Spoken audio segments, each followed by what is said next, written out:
Hello, everyone. Welcome to a Wall Street for Main Street podcast. My name is Mo, and today's special guest is a returning guest. His name is Mark Thornton. Mark is a Austrian economist, and he's also a senior fellow at the Mises Institute. Mark, thank you for joining us. Hey, Mo. It's great to be back on your podcast. Thanks for having me on. It's great to have you on. We've been trying to get you back on for the past couple of weeks, and a couple of unfortunate incidents happened, but I'm glad you're here. So I want to talk about something that we talked about in our previous podcast just for a little bit. Now, you've been talking extensively about the correlation between skyscrapers and the economy, and you've been saying that typically when a country builds taller and taller or more skyscrapers, it usually correlates into an economic bust. Now, for example, the Empire State Building in New York City was built in the midst of the Great Depression. And now today, if you look at what's going on all around the world, look at the countries like China, which opened up a skyscraper in Shanghai, which is the second tallest building in the world, and they're soon about to build a taller skyscraper that's going to open up in 2016. And now we also have Saudi Arabia that's trying to build skyscrapers too. So do you think, is this an indication that perhaps in China things are about to get worse in the economy? Yes, Mo. They're building skyscrapers all over the planet, particularly in China. They've opened up an enormous number of skyscrapers, over 200 meters tall, and as you said, they're just opening the largest skyscraper, the tallest skyscraper in China. So it's a country record. It's also a continental record, and and this is sort of going in line with the slowdown of the Chinese economy. And typically over the last 10 years or so, they've been growing at a rate of over 10%, which is really unprecedented. Now their expectations have been lowered to 8% or 7.5% growth. They're not making those targets, and there's a lot of phony economic growth in China. So when you look at the numbers, what you're really seeing is the government mandating economic growth to the provincial governments, and then those provincial governments borrowing money from state banks in order to build projects like skyscrapers and high-speed railways and international airports, all sorts of stuff. And of course that does pump up GDP, but it doesn't tell us anything about your prosperity, your true standard of living. And so if nobody's riding these high-speed rails, or if these international airports are going largely unused, and the skyscrapers remain underused or unused, they have whole cities that could house a million people or more that are ghost cities. So yeah, I think it is true about these skyscrapers. When you have a world record-setting skyscraper, you have a world economic crisis, and that's a correlation that goes back over 100 years. Andrew Lawrence published a paper in 1999 about this, noting that correlation for investors. I published a paper in 2005 in the Quarterly Journal of Austrian Economics, and I explain why there is a correlation between record-setting skyscrapers and economic crises. And since then, the skyscraper curse, as it's called, has been accurate. The world record-setting skyscraper today was set in 2007 in Dubai, and of course that ushered in the financial crisis, the global financial crisis. I expect to see things continue to worsen in China, and with the Saudi Arabia lined up to set a new world's record sometime in the next year or so, I expect another global economic crisis to ensue. So, listeners need to be aware of that, what's going on, because these record-setting skyscrapers are a bellwether for the world economy. Every time I get on the internet, I see some countries trying to build a tall skyscraper or do something crazy, like in Dubai, they're trying to build an underwater tennis court. And they also have a lot of crazy things they want to do that's in their pipeline. And it seems like the priority is not right throughout the countries in terms of how to get the economy going. A lot of emphasis on trying to build fancy, tall skyscrapers and complex and stuff like that. And even in this country, we've seen like the sports stadium get more and more bigger, more expensive, and more fancier.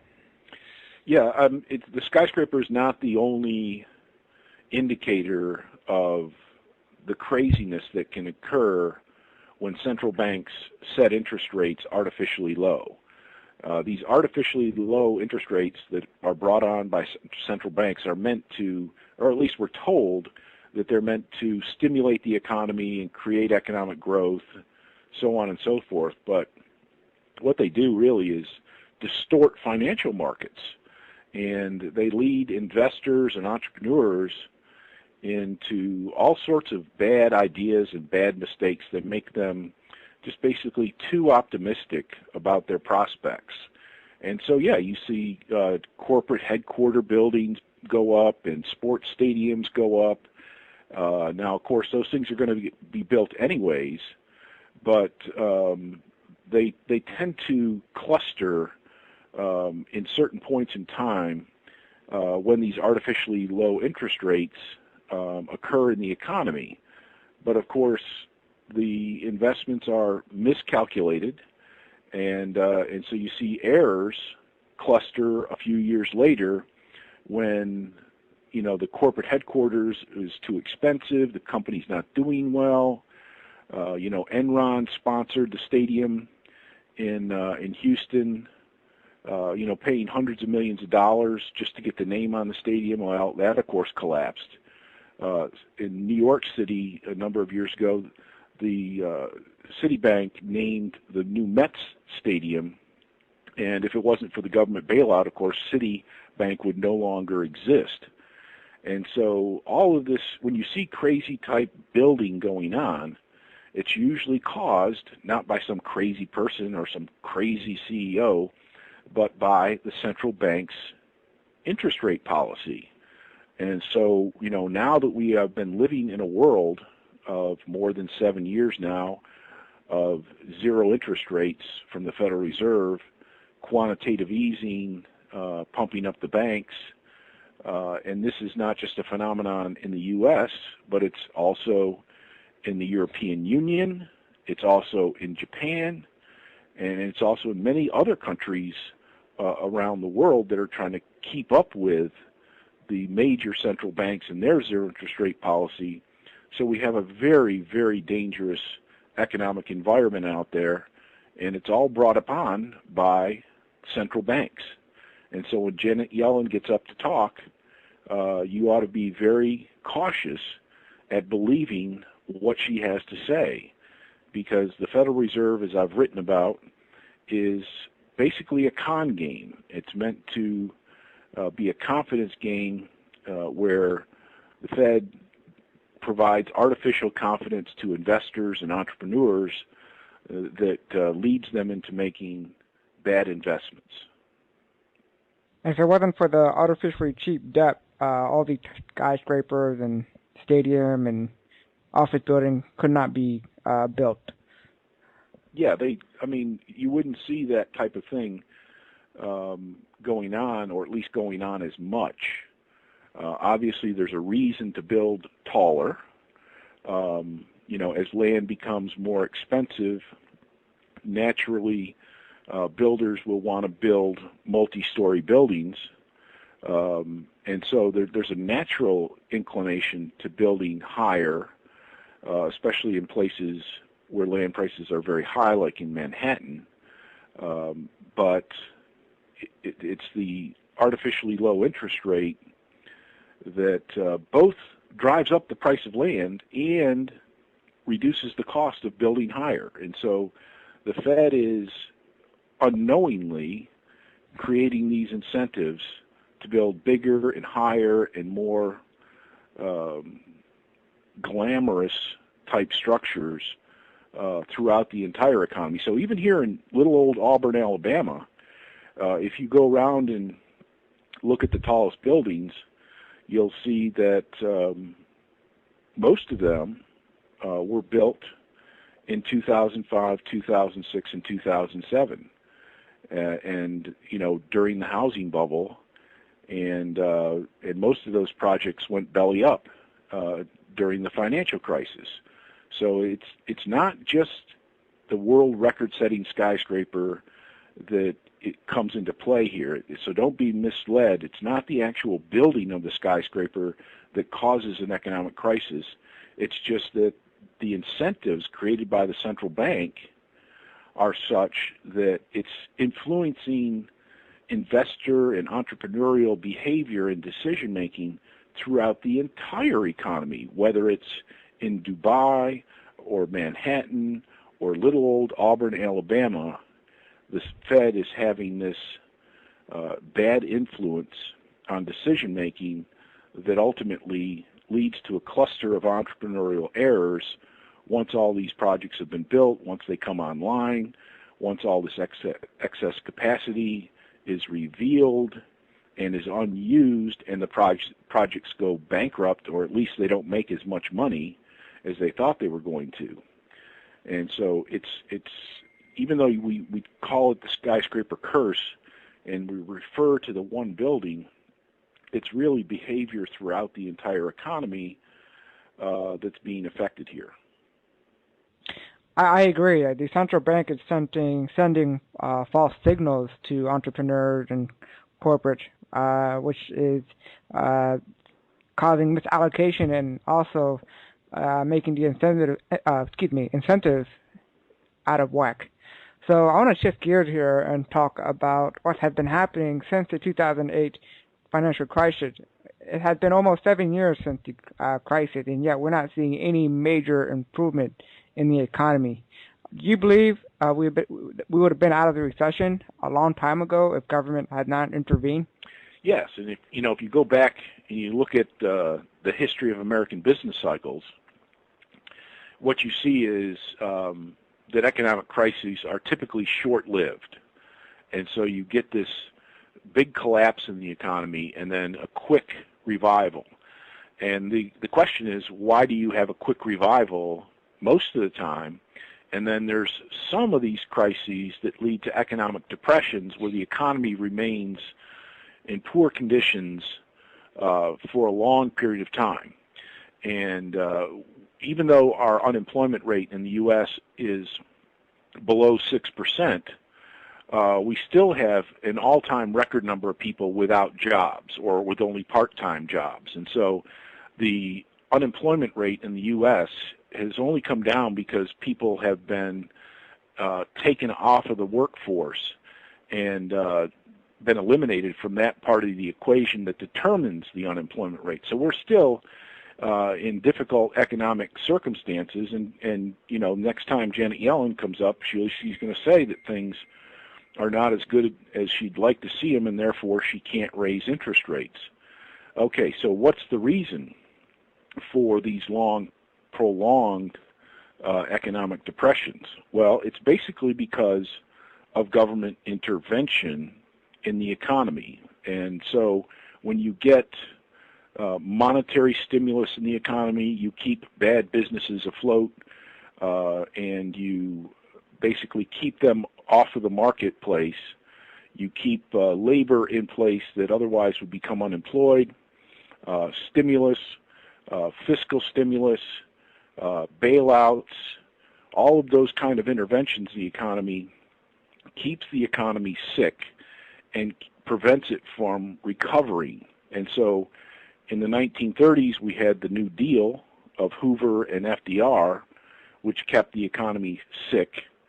And in today's terms, we have the Bush-Obama New Deal, where you have zero interest rates in the economy, you have quantitative easings, you have massive budget deficits, and then you have more regulation in the form of Obamacare, Dodd-Frank, banking legislation, the stimulus package, all of these interventions, which are designed supposedly to help the economy, but basically it's preventing the economy from healing itself.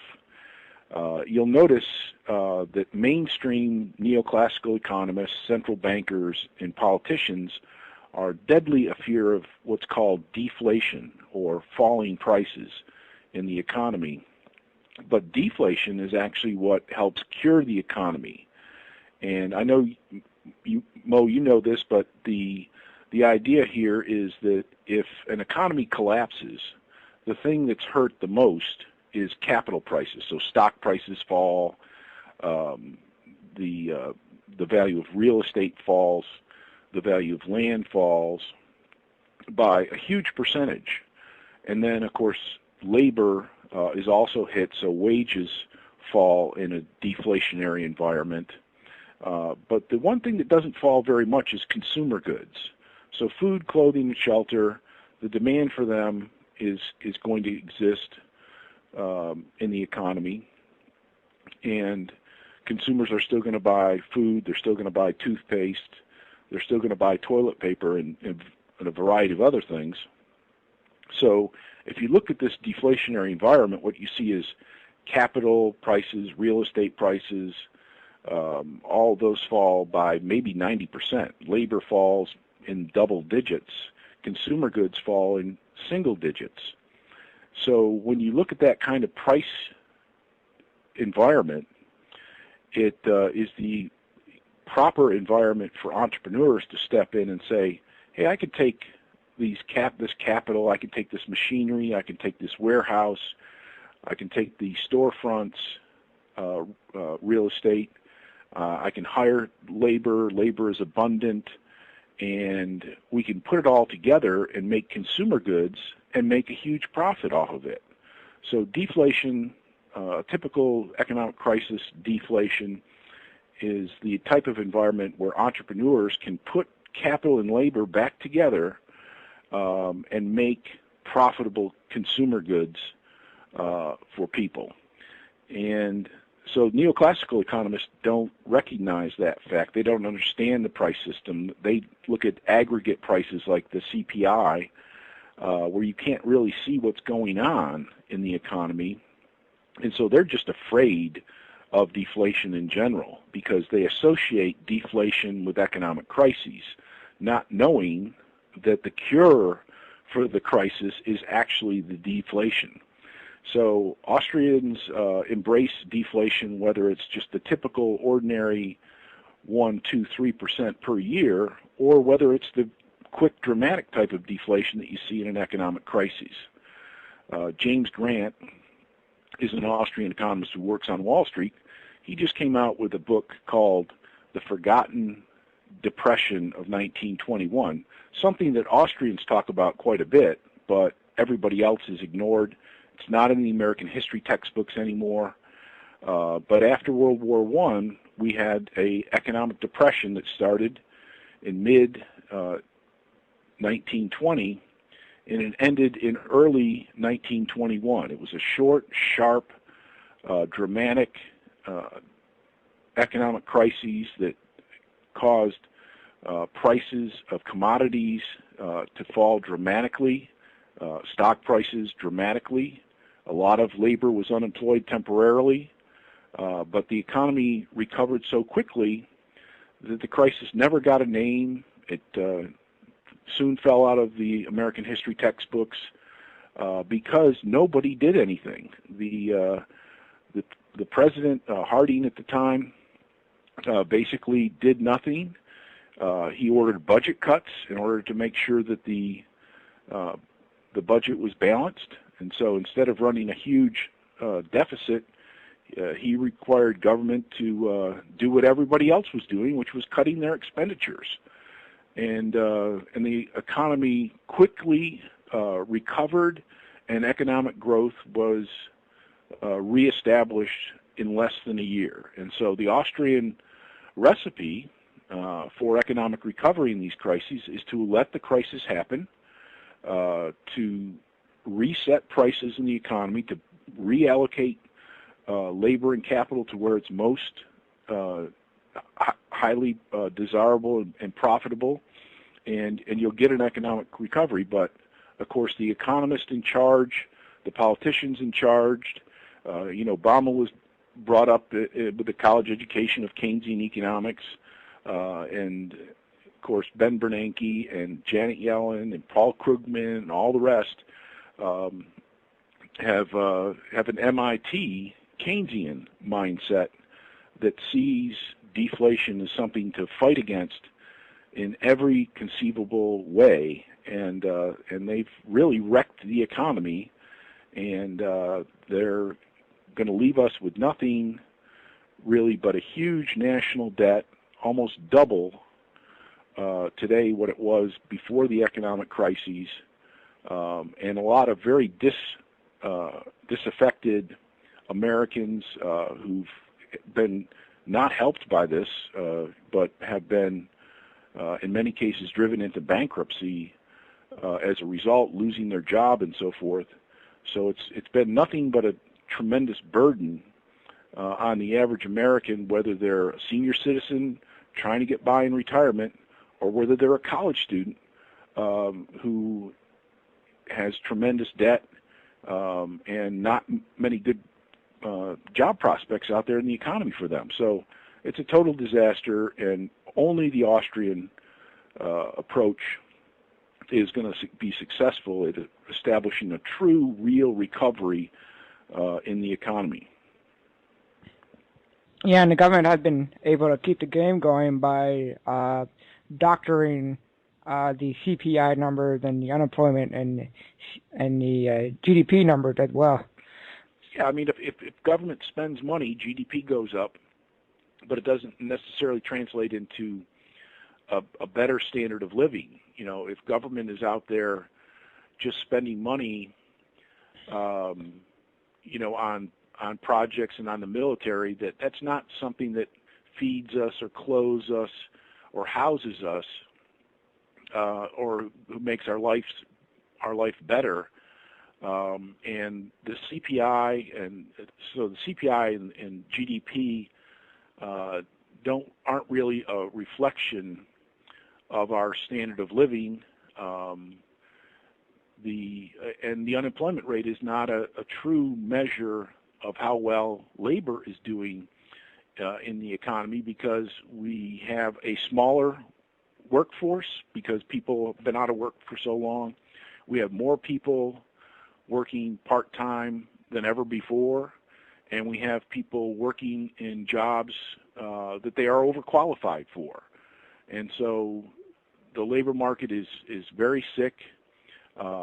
Housing market, we still have a tremendous inventory of unused homes, and the debt of the American people, while it's improved somewhat, is still extremely high. And of course, the national debt is the annual deficit has come down somewhat in the last year and a half, but it's still a huge deficit, and that's snowballing the national debt to an enormous level. And so if you really look at this economy, and even if you take their numbers seriously, things don't look great out there. Now going back to the forgotten depression, the 1920 depression, why didn't the Federal Reserve intervene? Well, the Federal Reserve did intervene in the economy, but in a more traditional fashion. So that back then the Fed was in the business of discounting commercial paper, which was short-term paper, and during the Depression at that time, there was less of it, and it was a very small part of the economy. They weren't in the business of truly setting interest rates the way they do today. They weren't engaging in zero interest rate policy. They certainly weren't engaging in quantitative easing. They were on the gold standard nominally, and so they were more concerned about balancing the after effects of World War I than they were in terms of trying to bail out the macro economy at the time. And of course, and of course, on the fiscal side, it was the priority was not to expand government spending at the federal level, and of course, the federal level was much, much smaller back then than it is today. So it had no chance of even nominally affecting GDP. And of course, we didn't even have GDP at the time. So, part of it was we didn't have the statistics to be put in the paper for the politicians to answer to. And so Harding, as president, he basically sat back, did nothing, played golf with his friends and played cards with his friends and told his bureaucrats to balance the budget and to cut government spending. There was still a lot of wasteful government spending left over for World War I, and so they cut the budget. Cutting the budget, that's foreign language right now in Washington, D.C. They don't even know what that means. They don't even know what a budget means. They haven't been voting on a budget for almost a decade now. It's just a continuing resolution so that no federal expenditures have been evaluated in quite some time. They just have these jury-rigged pieces of legislation put together by the heads of Congress and the president's negotiators, and then if any kind of legislation is passed, usually the rank and file congressmen and senators don't even get a chance to read the legislation before they vote on it. So it's much like this trans-Pacific nonsense where senators can go in and read the legislation itself, but they can't have a copy of it. They can't have their legislative specialist examine it. They can't even take notes while in the room reading it. And so, we've come to the point where it's almost like the Roman Empire these days, where just a handful of people are determining what the federal government does. And of course, those few people are highly influenced by the big corporations and the big banks. So basically what's been going on behind the American people's back is an oligarchy has, in a sense, been established in the place of what was supposed to be a representative democracy. And so, it shouldn't be surprising that if you build an empire, that you tend to get an emperor in its place, to run it. And that's kind of where we are right now, where our listeners, rank and file congressmen and senators, have very little influence on what's going on in Washington, D.C. And so it's been captured by special interest groups, namely the big corporations and the banks and the unions and so forth. And the rank and file American public has been cut out of the process.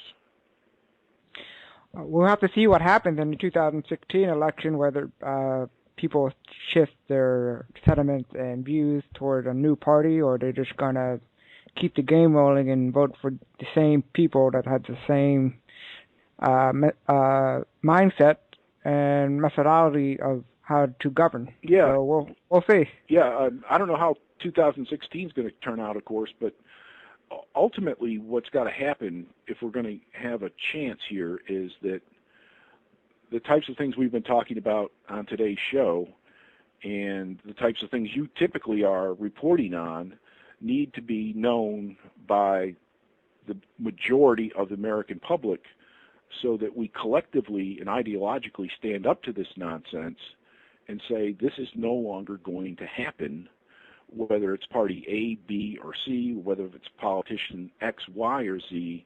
We're just not going to put up with it anymore. Yeah, and I told myself if I see a Hillary Clinton versus Jeb Bush in the election, I think I might throw up in my mouth a little bit because that's just deja vu. I know. It's almost too much, I think, for the American public to take.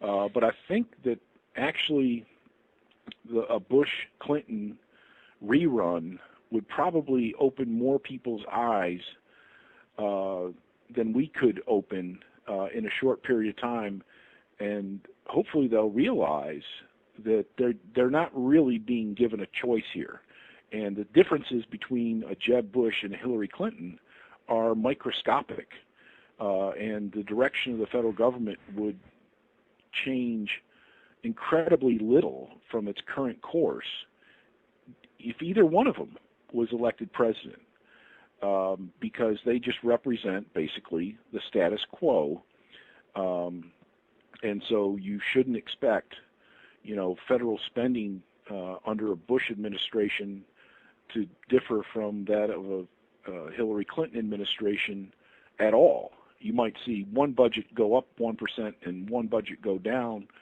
1%, depending upon the various bureaucracies, but overall, the trend will continue of more and more government that has less respect for our property rights or our privacy or the Constitution, because none of those major candidates have any respect for the American public, its property, its privacy, our basic rights as people, whether it's just in general or as written about in the Constitution. They just don't have any of it. Now, I want to also talk about the economic problem that we're having in urban areas such as Baltimore and Detroit, and down the road there's going to be other cities that's going to collapse because they're in the same boat as Detroit and Baltimore. I don't know if people realize that. And I think cities like Baltimore and Detroit is like a playground for the central planners to implement their policies and ideas, and let's just see what happened. And it ended up bad, as you could see, the past couple of years and past month, what's happened in Baltimore with the riot. So how do you think we could fix this economic problem in the urban areas?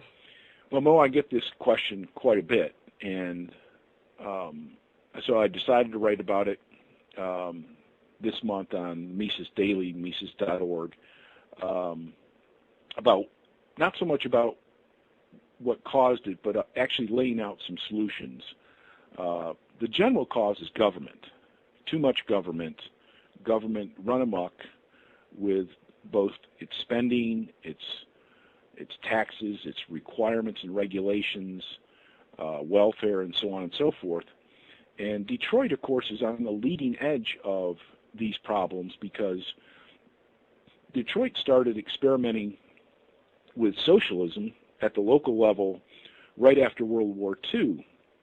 Detroit was one of the wealthiest cities in the world. It had everything going for it, the leading industry in the world, tremendous amount of wealth. And so they started, implementing these socialist ideas in terms of city planning, public education, welfare. The list basically goes on and on. For social democrats and socialists, they've always got a long agenda of new government programs. And so Detroit was the first city to fall. And, of course, Ferguson and Baltimore have also exploded from the problems of urban blight. And basically what you have is these older metropolitan areas have turned into what we call urban blight. And it's then police violence sets off violence, rioting and firebombing and property destruction. The people that live in these major metropolitan areas and have to live with this urban blight where there's no jobs and where everything is decaying and where there's tremendous crime and little opportunity, we shouldn't be surprised that if well-known police violence is exposed, that you're going to have these type of severe problems. And so I sat down and put out a list of the things that you can do to solve the problem of urban blight. And now they're not following my recipe in Detroit, but because Detroit went bankrupt, they basically had to de facto adopt some of these policies. And the first one is basically to declare these places what they are, which is urban blight.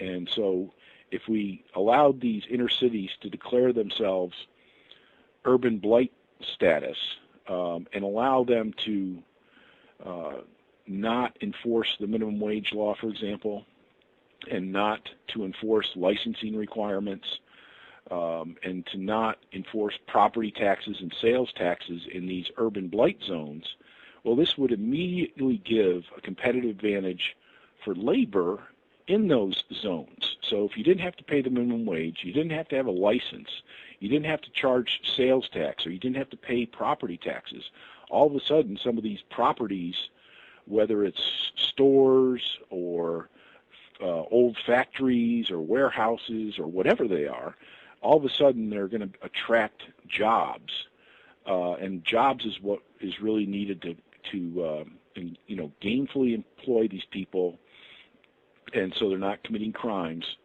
So an urban blight status would be the first step. The second step would obviously be to lower taxes, and so I would allow anybody below the poverty level or some other relevant measure of income to opt out of Social Security. So they wouldn't have to pay Social Security taxes. Their employers wouldn't have to pay the other half of the Social Security taxes. They wouldn't have to pay for the unemployment insurance tax. And so this would also give labor in these areas a competitive advantage, so that they couldn't collect unemployment insurance benefits. And so this would also create jobs in the inner cities. And these inner cities, the reason that this problem exists there is because the major metropolitan areas, they have the federal government over them, of course, and they have the state government over them, and they have the county government, and then they have the city government. So they have 4 layers of government and all the taxes and requirements. And major metropolitan areas, of course, are very large, and so there's no competition between government there, and so the burdens tend to be incredibly heavy. And I would also, because of the fact that urban public schools are so terrible, I would also allow students in public schools to opt out of the last 3 years of high school if they can maintain a full-time job someplace. I would also allow students in public schools to opt out of afternoon classes for grades 7 through 9 if they can pass a basic educational competency test and maintain a part-time job. So this is an incentive for students to learn how to read and write, and then go out and get a job and get job skills as early as possible. And I think, job skills are so very important, and inner city youth very often doesn't get an opportunity. And if you don't get a job when you're a teenager, it makes it much more difficult to fit into the workforce later on. And, I've been criticized for this. I've gotten a lot of nasty emails and been called on the carpet on other radio programs for this idea. But, let's face it, public schools very often aren't educating students, and the dropout rate is very hard, so they're not getting degrees. And, working, maintaining a job so you can stay out of the school is a tremendous incentive to get a job, to keep a job, and to learn from that job. And, when I was in high school, and even when I was in college, I was mopping floors and cleaning bathrooms most of the time to pay for my expenses and to help pay for college. So when you say, menial jobs, what are you going to learn there? Well, it didn't hurt me, and so I would let young people opt out of the prison that is most public schools in urban blight areas. And with the internet, people can learn other skills outside the traditional textbook model. You can learn computer program online. You can learn how to use Excel. and all these tools and software online at a cheaper price compared to going to college or going to a public school. Oh, So it's actually a good idea. Yeah, I mean, it's you can learn if you have the incentive to learn, and you realize that learning is the key to earning, whether it's on the job or on the internet or in an apprenticeship program. You will learn faster, and you will learn the most valuable lesson of all is that if you create value for other people, you will be rewarded commensurately through the market economy. So, but right now, students don't associate learning with earning, and they associate learning with prison, of being trapped, being forced to go, where we want an educational system of some sort where people realize that learning leads to earning, and earning is going to give you a good life for the rest of your life. Of course, in these urban areas, they learn that public school is a prison, and being outside of that prison is sometimes even more dangerous because of all the crime that goes on in urban areas. Now, one final topic before I let you go. You've written extensively also on the drug war, and now with what is trending up right now is the idea, or actually happening, is that the legalization of marijuana is on the rise. Are you surprised it had taken this long, and what is the next step after this? Well, Mo, it's very gratifying for me. When I started doing my research on drug prohibition in the 1980s, of course, the war on drugs was incredibly popular, supported by the vast majority of the general public. And so my early efforts were very often disregarded completely. And so I take this new trend and the fact that ideologically the American public has overwhelmingly accepted legalized medical marijuana by 80 to 85%, I think it is at this point. And so that's clearly going to happen. It's clearly going to be a trend over the next few years. And Congress has actually, both in the House and the Senate, have passed bills that require the federal government to stay out of state marijuana policy. And so this is a tremendous environment, and it points out, I think, that the importance of ideological change and intellectual change. And by ideology, I don't mean just your various views on things. I mean ideology based on science and knowledge of economics and so forth.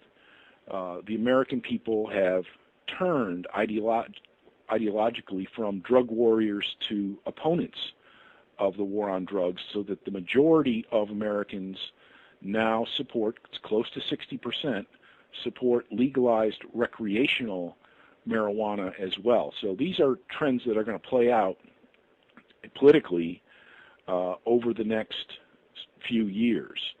But ideologically, the American public still has a long ways to go on things like monetary policy and fiscal policy, regulatory policy, banking policy, and that's why what we do here at the Mises Institute in training graduate students and training undergraduate students into reaching out to the general public through various ways, and to be a constant source of new information on mises.org, Mises.org.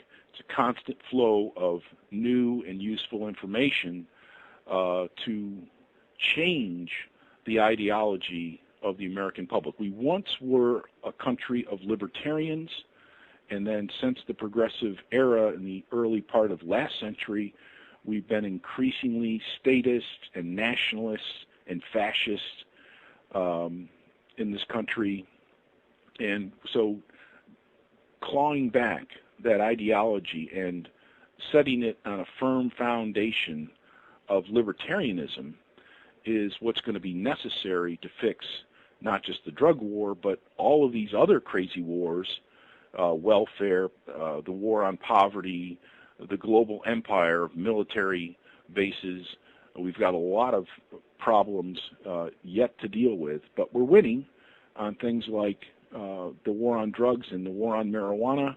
We're winning in terms of the Second Amendment and the right to carry concealed weapons, which has resulted in a dramatic drop in crime in the U.S. and the recognition that the private sector, with its cell phones and video cameras and surveillance cameras and security lighting, has dramatically improved the crime situation in a large sector of America, not everywhere. There's areas of gun control which are nearly lawless, but we're making progress, but ultimately we've got to drive that progress through all of the problems of American society, and to do so with the help of Austrian economics and libertarian political theory.